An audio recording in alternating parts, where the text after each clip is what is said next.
আলাইহিস সালাতু সালাম ওনাকে যখন নৌকা থেকে ফেলে দেওয়া হলো, প্রকাণ্ড একটা মাছে ওনাকে খেয়ে ফেললো।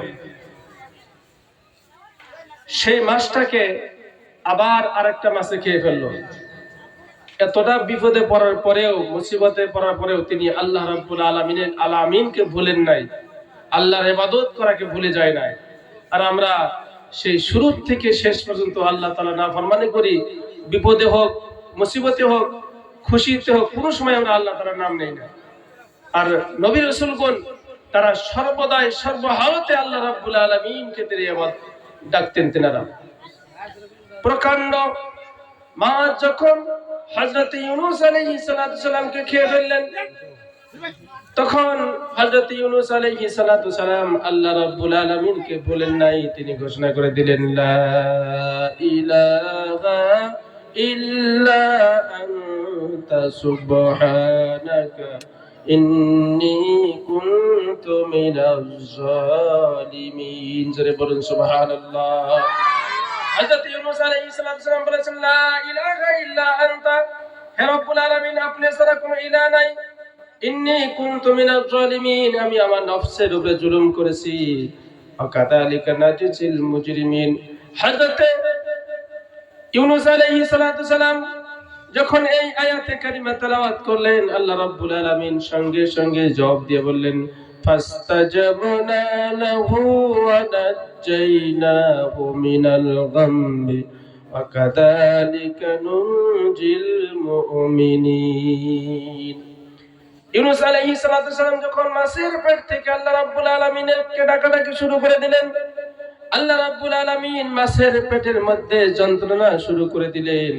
মাছ যেন নাকি বমি করে দিলে ভালো হয়, এরকম অবস্থা হয়ে গেলেন। নদীর কিনারে চলে গেলেন, সেখানে বমি করে দিলেন। বমি করার সঙ্গে সঙ্গে ইউনূস আলাইহিস সালামকে আল্লাহ রাব্বুল আলামিন মহা মুসিবত থেকে বাঁচায়া দিলেন।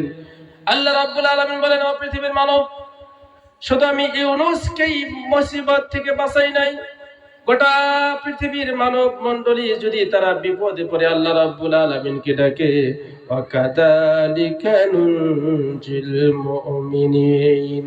ইউনূস আলাইহিস সালামকে যেমন করে আমি মাছের পেট থেকে মুসিবত থেকে তাকে মুক্তি দিয়েছিলাম, গোটা পৃথিবীর মানব মণ্ডলী যদি আমাকে বিপদে পড়ে ডাকে, আমি রব্বুল আলামিন তাদেরকে ওই রকম করে মুক্তি করে দেব। জোরে বলুন সুবহানাল্লাহ। আমরা হইলাম স্বার্থপর নামাজি, আমরা হইলাম মুসিবতে যে সময় পড়ি, তখন আমরা আল্লাহ রাব্বুল আলামিনকে ডাকি বা কিছু একটা মসজিদে যাই। এক লোককে আমি লম্বা চূড়া দোয়া করতে দেখে জিজ্ঞেস করলাম যে, আপনি এত লম্বা চূড়া দোয়া করেন কেন? বাবু বুঝবেন না। বলে, কেন? যে মেয়ের বিয়ের ডেট হয়েছে, হয়তো কাগজপত্র ঠিকই আছে, যেই দিন বিয়ে ওই দিন কাগজ খুলে দেখে যে 2-1 দিন বিয়ের বয়স ওর বাকি আছে, তখন পিঠা দরাদরি চলতেছে। ওই মুসিবত থেকে বাঁচার জন্য আমি লম্বা লম্বা দোয়া করা শুরু করে দিয়েছি। সে বলল, আর এটার আয়াতের এই কথা আল্লাহ রাব্বুল আলামিন কোরআনে কারীমের মধ্যে উল্লেখ করেছেন যে, ওয়াইদা আনআমনা আলাল ইনসানি আ'রাদা ওয়া রাআ বিজানিবি। মানুষ যখন ওয়াইদা আনআমনা আলাল ইনসান, আমি যখন মানুষকে নিয়ামত দেই, তখন সে পৃষ্ঠপোষকতা করে, আল্লাহ তাআলাকে ভুলে যায়। ওয়াইদা মাসসাহু শাররু ফাযু দুআইন আযীদ, আর যখন সে মুসিবতে পড়ে তখন লম্বা চূড়া দোয়া শুরু করে দেয়। এই হলো আমাদের অভ্যাস।